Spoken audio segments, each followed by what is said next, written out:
ever watched Julio Cesar Chavez? One of the greatest of all time. He One of passed the away? greatest of all time. No, he's still alive. Oh, good. And his son is boxing now. His son is a really good boxer. Not at the level that his dad was, but Julio Cesar Chavez Sr. was one of the all-time greats. It legitimizes him if he beats Chavez Jr. I don't think so. No. Jake Paul, is not a boxer. You know, it's a spectacle.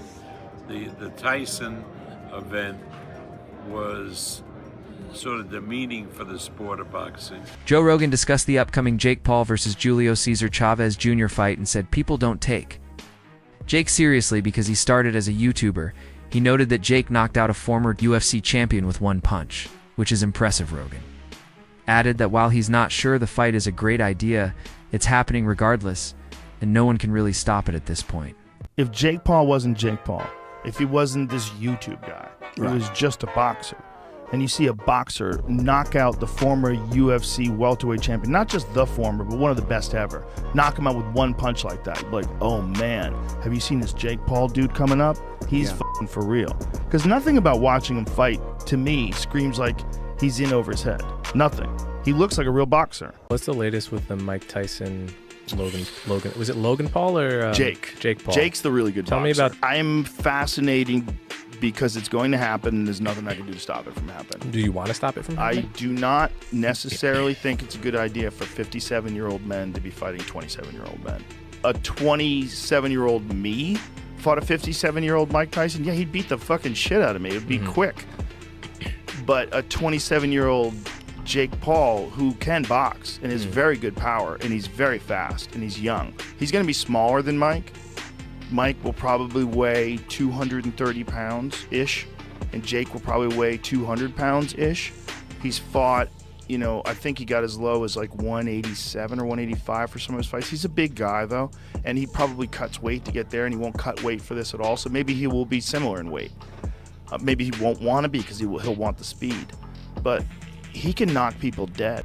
Joe Rogan acknowledges that Julio Cesar Chavez was a great boxer, but emphasizes that he is now retired and much older. Rogan says Chavez can no longer handle a full 3-minute round, and his age clearly shows in the ring. He points out that even in recent exhibition matches, Chavez did not look sharp or conditioned.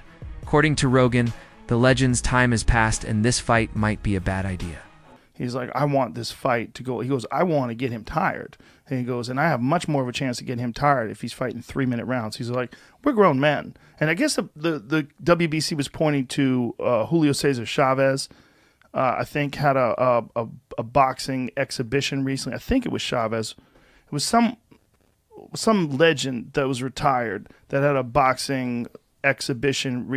Jake Paul remains one of boxing's most polarizing figures. No matter what critics say, he brings in massive viewership.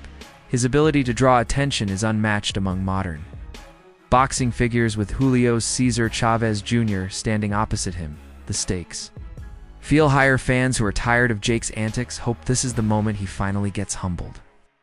It's more than a match. It's a culmination of narrative tension that audiences want resolved inside the ring. Able to fight, and he's taking this far more serious, and he's not struggling with addiction issues like he has for so long in his pro career. This fight does become a little bit of a dangerous one for Jake, not because Chavez Jr. is in his prime anymore. He's still going to be a shell of that early 20s Julio Cesar Chavez. But with 60 wins under his belt, if there is still any of that muscle memory left, there's still any go left in his body, because again, I hate to keep referring to it, doing drugs or having addiction issues does take its toll on your body, and sometimes it isn't recoverable, especially as you're going up in weight. Julio Cesar Chavez is not a normal cruiserweight, so he's going to be moving up as he gets older. How does that entail what he's going to do in this fight? I don't know, but I'll tell you, I watched him ringside against Uriah Hall, and it wasn't an impressive performance when he beat Uriah Hall in a 6-round fight. Honestly, when I watched the fight back, it looked like the only reason he beat Uriah Hall in that fight was because Uriah, like most MMA fighters, when they come to boxing, don't take credence of the rule set, right? They get hit with a ton of shots that don't hurt them, but also they're getting hit with shots that are scoring against them. Uriah Hall didn't look overwhelmed in that fight at all. In fact, he looked like he was in the fight with Chavez Jr. And that in its own right is pretty damning, because while he won the fight, that was Uriah Hall's first boxing match ever. And Uriah was not a young guy at that point either. The point I'm making with all this is I get what Jake is doing here, and fair play to him. Again, you do have to remember Jake didn't have an amateur career. Manny Pacquiao offered a grounded view when asked about Jake Paul facing Julio Cesar Chavez Jr. He acknowledged that ultimately it will come down to how the judges interpret the performance in the ring. However, he expressed doubt that Jake can truly validate himself by defeating someone like Julio Jr. In Pacquiao's view, recognition in boxing requires more than just high-profile names. It needs performances that reflect true skill and competitive merit. Jake Paul and Julio Cesar Chavez Jr. If Jake Paul were to win that fight, do you think it legitimizes him as a boxer? It's hard to comment on that fight, but it's happened that way. It's up to the fans how they analyze it and how they judge it. But from Hall of Famer Manny Pacquiao's opinion, do you think it legitimizes him if he beats Chavez Jr.? I don't think so. No. Jake Paul has made it clear that he is not chasing quick viral moments anymore.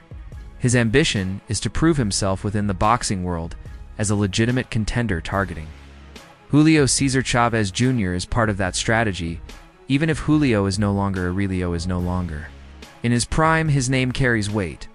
Jake believes that beating someone with a respected boxing lineage will shift public opinion in place. Him among serious competitors in the sport, it's part of his broader push to be accepted not just as a celebrity but as a real fighter. A former champion sitting over here to the left with a big name. Does this signal to the boxing world that you're looking to get back on that championship path, the pursuit of a world title? Yeah, look, I always said it. I'm going to fight really tough people, and I'm going to fight big money fights. You know, this is prize fighting. And so I'm giving the fans what they want with every single fight, taking on tougher opponents, and this is just that. I can't help but notice it's a cruiserweight fight. The co-main event is a cruiserweight world title. If you look just to your right, there are two belts sitting there on the stage. Is it at all in your mind, if you beat Julio Cesar Chavez Jr., that a matchup with that man, Zurdo Ramirez, might not be far behind? Yeah, 100%, man. This is what I came here to do, is become world champion and to create one of the greatest sports stories the world has ever seen. Going from Disney Channel to YouTube to world champion in 6 to 7 years, that's the most relatable and best sports story that any kid can get behind, and that's what I'm here to do, is inspire the next generation and do what no one's ever done before in the world's hardest sport, which is boxing. You faced some hostile environments in the past, the Nate Diaz fight being one of them, but this might be the most hostile you've walked into. Southern California, 2 Mexicans on the card. What do you think about fighting in this type of atmosphere? Man, the Mexicans love me, bro. Like, I'm stepping into my home environment. They love me more than they love this guy. You know, Mexico doesn't even claim him, so that's just the way it is. And I love my Mexican fans, and they've always been rocking with me since day one. And I'm going to show him who the real Mexican warrior is. Bob Arum's criticism is rooted in the argument of legitimacy.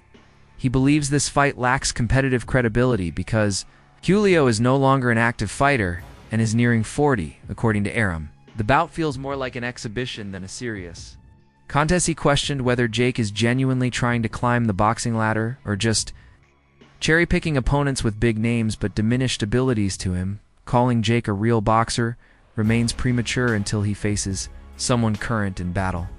Tested. Jake Paul is not fighting a real fighter. That's not even boxing. I mean, Chavez Jr., you know, should have hung up. I thought he had hung up the gloves a long time ago. Jake Paul, yeah, is not a boxer. You know, it's a spectacle. The Tyson event was sort of demeaning for the sport of boxing. I mean, Tyson was an old man, and what are we talking about?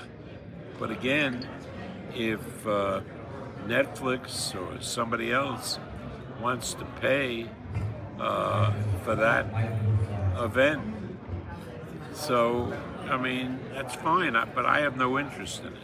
I have absolutely no interest in a Jake Paul Chavez Jr. fight because it's not boxing. That's it for today's video. Stay tuned until next